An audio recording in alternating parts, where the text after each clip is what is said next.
Assalamualaikum teman-teman semua. Balik lagi. Setelah sekian lama aku nggak bikin ngobrol-ngobrol berfaedah gitu dengan random narasumber. Nah, di kesempatan kali ini aku lagi sama Kak Bunga Nabila. Asik. Udah tahu nama panjang nih. Oke, siap.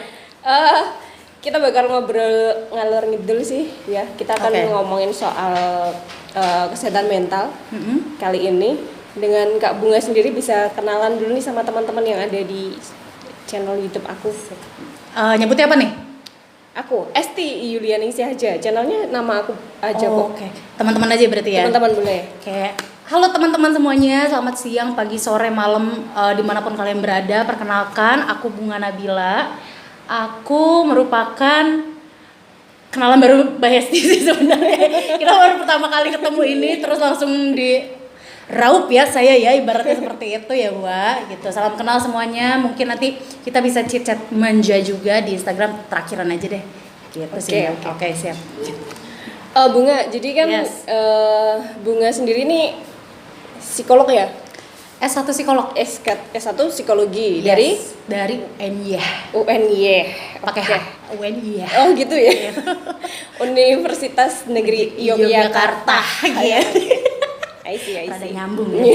Oke, udah mulai bonding. Nah, Bunga, sebenarnya kalau kita bicara kesehatan mental di situasi saat ini ya, apalagi pas pandemi, banyak yang mengalami kesehatan mentalnya tuh stres gitu ya karena di situasi pandemi kayak gini. Ya, sebenarnya kesehatan mental sendiri itu apa sih? Kalau kita ngomongin soal kesehatan mental ya, sebenarnya kesehatan mental itu kalau mau tahu maknanya sih ya sudah tercantum kesehatan mental gitu loh. Sehat secara mental tuh artinya adalah kita bisa disebut dengan sejahtera atau ya dengan quote unquote sehat secara emosional, psikologis dan sosial gitu. Jadi di mana kita juga bisa memberdayakan diri kita bisa istilahnya bersosialisasi dengan sesama secara tenang juga, tidak ada kewarian yang lebih gitu loh. Gitu. Karena kan kesehatan mental itu nanti ada output negatifnya adalah sebuah gangguan ya Mbak. Iya. Jadi sehat mental ya itu sih Mbak, seperti yang tadi aku sebutkan. Oke. Nah, sebenarnya kalau aku kan sekarang ini lebih sering ketemu dengan teman-teman remaja. Seperti aku.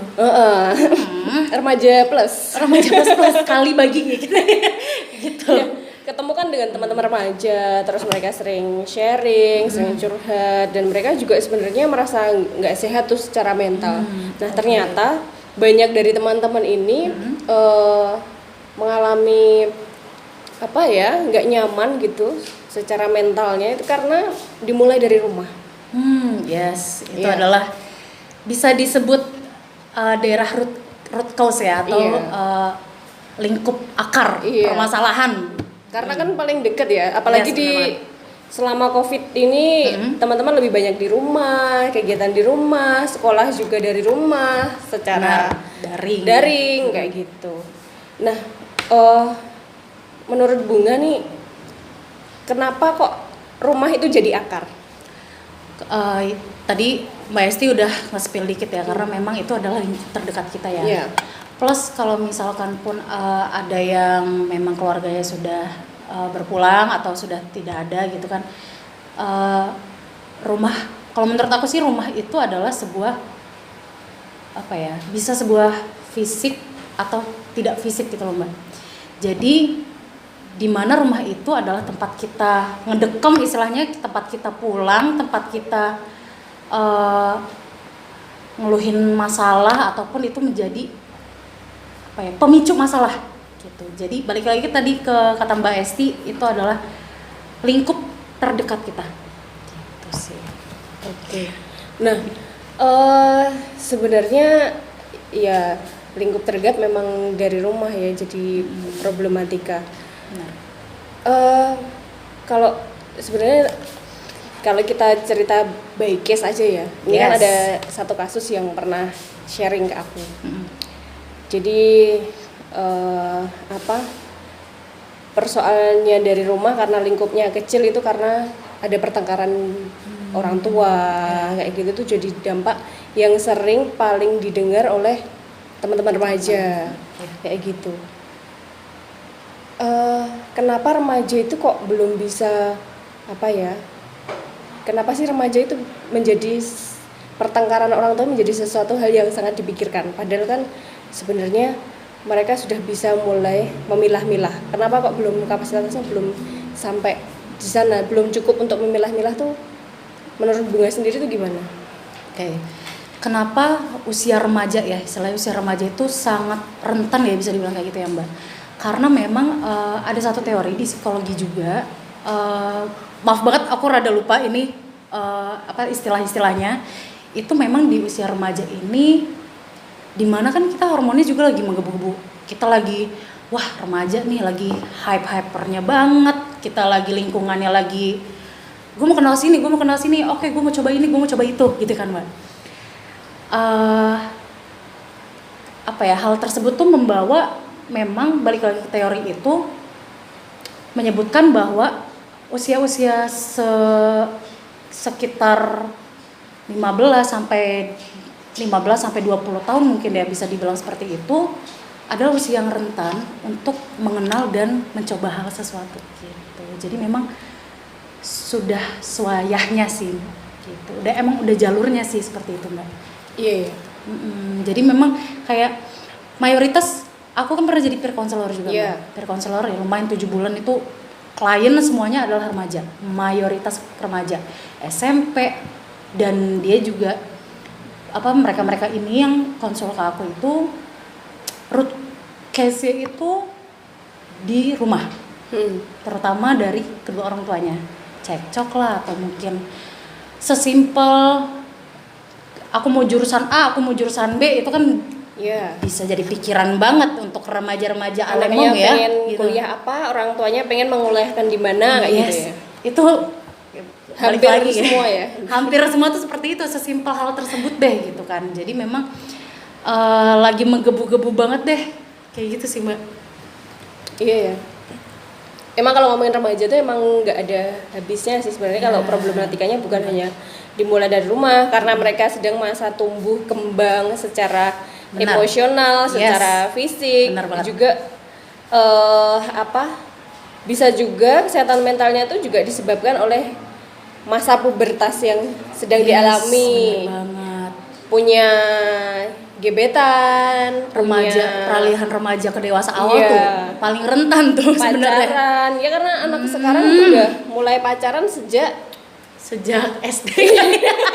Sejak SD loh Mbak, serius. Enggak, sejak TK kayaknya udah ada. Wah, aku sih main ayunan ya kebetulan. Iya, karena beda ya generasi 90-an, 2000-an. Beda banget, kerasa banget Mbak. Apa tuh sekarang istilahnya ada generasi Gen Z, X, Y, Z dan apa sekarangnya generasi. Kalau boomer kan umur 40 tahun ke atas. Kalau sekarang itu milenial di atas ini 2000-an. Ya, coba teman-teman bisa searching ya. Aku rada lupa takutnya blunder. Intinya karena beda generasi itu jadi apa ya? Jadi beda tumbuh kembangnya kali ya, beda bagaimana orang tua juga mendidik juga harus mengikuti zaman juga. Betul. Kan Mbak. Gitu sih. Apalagi dengan kecanggihan teknologi yang ada di zaman sekarang. Yes. Kalau ngelihat sebenarnya orang dengan kelihatan nggak sih orang yang nggak sehat secara mental tuh menurut Bunga? Kalau menurutku, kalau emang dia kalau menurutku malah tidak terlihat, tapi akan terlihat apabila dia sudah mengganggu secara visual, secara fisik. Gitu. Aku ngeblank tadi, aku mau ngomong sesuatu tapi aku lupa. Jadi memang orang yang mungkin dia menerima suatu gangguan, bahkan dia juga tidak menyadari hal itu kan. Kebanyakan seperti itu. Ada yang misalkan ini kayaknya kok dari kemarin gue kayak gini ya, apa sih yang ngebuat gue seperti ini, mulai keganggu kan Mbak. Itu kebanyakan orang baru sadar tuh saat gangguan tersebut merasa ada yang berbeda gitu di dirinya. Itu kan maksudnya adalah kita tidak aware dengan diri sendiri gitu ya. Itu nomor 1 tuh, kita harus aware tuh sama diri sendiri ya teman-teman ya, biar kita tahu warning apa sih yang ada di dalam tubuh kita gitu. Terus ya dari warning tersebut akhirnya dia ke psikolog dan ternyata sudah ada diagnosa, kan jadi lebih istilahnya lebih ke level yang sulit ya. Kalau misalkan kita udah aware sama diri kita sendiri, kita bisa yang namanya preventif atau kita menanggulangi sebelum hal itu terjadi. Oke. Gitu. Jadi balik lagi tadi pertanyaannya, itu tidak terlihat sih menurutku, tapi akan terlihat apabila sudah ke fisik atau visual. Oh, oke. Iya. Jadi emang apa ya, kayak samar gitu ya? Ya abu-abu, abu-abu banget loh manusia itu ya kan Mbak? Iya emang. Kacau. Nah, apalagi kalau yang dia introvert ya, maksudnya orangnya Iya, tertutup, tertutup. nggak mau cerita, itu kan jadi susah ya. Ya rada riskan juga, kita juga kalau mau nanya orang yang introvert tuh kayak, gue ngomong ini salah nggak ya? Tapi gue pengen ngebantu dia nih. Iya. Tuh itu problem-problem psikolog tuh mayoritas gitu juga. Rada takut sih, cuman kalau emang introvert, beliau orang-orang itu merupakan suatu individu yang termasuk introvert. Kebanyakan juga dari kasus aku itu apa ya, mereka malah lebih tertuju ke ini gue kenapa ya, malah mereka lebih searching Mbak. Oh gitu. Pada dasarnya lebih searching dan secara diam-diam ke peer counselor gitu yang ada di internet. Itu kan udah banyak ya teknologi ya. Peer counselor atau yang online tuh udah banyak. Jadi mungkin bisa jadi mereka yang para introvert ini apa ya, mencari tahunya dengan cara teknologi gitu. Jadi konseling online. Konseling online. Konseling online secara daring. Iya sih, karena memang kita juga harus memanfaatkan kecanggihan teknologi yang ada di zaman now gitu ya. Ya, 2022 loh guys. Jangan lagi nanya gimana sih cara pakai Google Meet. Lemong deh ya. Kalau emang ya jauh dari peradaban gitu ya nggak apa-apa gitu. Tapi sebagaimana mestinya manusia tuh harus melek. Tapi penting nggak sih ketika kita tuh harus sadar bahwa diri kita tuh sudah harus mulai apa ya? Ini kayaknya aku nggak baik deh. Kayaknya sudah harus segera bercerita kepada siapa deh. Harus konseling deh. Harus kemana deh kayak gitu, iya. Penting banget kita untuk mengetahui diri kita sendiri, karena sejatinya manusia tuh nggak pernah berhenti belajar nggak sih Mbak, untuk mencari tahu ini kenapa sih gue, oh ternyata gue nggak suka diginiin, oh ternyata gue seneng loh diginiin gitu kan. Kita tuh penting banget guys, teman-teman, untuk mengetahui diri kita sendiri, untuk kita tahu preventif kita gimana, untuk kita tahu cara men-treat diri kita gimana, untuk kita tahu trigger kita gimana untuk menjauhi hal tersebut gitu. Insya Allah dan niscaya kalau kamu tahu diri kamu mau digimanain atau di-treat seperti apa, kamu bisa juga menjadi manfaat untuk orang lain gitu. Yang bahkan mungkin kamu sendiri ngelihat orang itu kayaknya ini ada problem deh, coba kali ya gue ajak ngobrol kali ya, gue kasih kiat-kiat yang gue pernah kali ya gitu kali ya Mbak. Dan yang perlu jadi catatan teman-teman semua sih, tidak ada manusia yang tidak punya masalah. Wah itu bener banget sih. Jadi itu bener banget. Jangan pernah merasa sendiri. Kalau memang teman-teman itu sudah merasa nggak nyaman dengan permasalahan hidupnya, silahkan berbagi kepada siapapun yang menurut teman-teman itu teman-teman nyaman untuk berbagi cerita. Nyaman dan dipercaya ya. Iya betul. Syukur-syukur yang bisa jaga rahasia. Nah caranya cari yang bisa jaga rahasia gimana, nanti bisa tanya nih ke Mbak Bunga, Kak Bunga. Asik banget dah. Ke Kak Bunga, jadi nanti di akhir kita bakal tanya Instagramnya apa ya, teman-teman bisa DM langsung. Oke, aduh jadi enak. Lemong. Karena tidak semua orang tuh itu tadi bisa dipercaya. Yes. Karena kalau ke teman sendiri malah ceritanya jadi kemana-mana. Malah jadi adu nasib gak sih? Kayak aku pernah tuh, padahal aku pernah banget. Aku pengen, ya nama juga habis dapat curhatan orang ya, aku seperti tong sampah dong ya. Maksudnya banyak hal yang harus aku luapkan juga. Aku coba cerita ke orang yang emang menurut aku kayaknya dia bisa deh gue percaya, atau gue seneng sama dia, nyaman gitu kan. Cerita, aku kira kayak aku nggak expect dia bakal ngasih aku saran atau apa. Ya udahlah, yang penting gue luapin aja gitu kan. Sejatinya manusia harus diluapin aja kan. Cerita. Terus ada tuh satu kata, the power of word adalah gue juga tahu. Sebel banget Mbak, sumpah sebel banget. Ini teman-teman ya, kalau misalnya teman-teman dijadiin wadah bercerita untuk orang lain, dengerin aja udah. Kalau dia minta saran, baru kasih tahu. Oke. Betul. Jadi prinsipnya menjadi seorang konselor itu adalah menjadi pendengar yang baik. Jadi tidak boleh mengarahkan klien atau lawan bicara kita untuk melakukan apa yang kita sarankan. Betul ya? Dan aku juga mau disclaimer ya Mbak. Kebanyakan masyarakat awam itu mengira bahwa psikolog adalah suatu seseorang yang dapat memberikan saran biar gue lebih bahagia. Padahal enggak.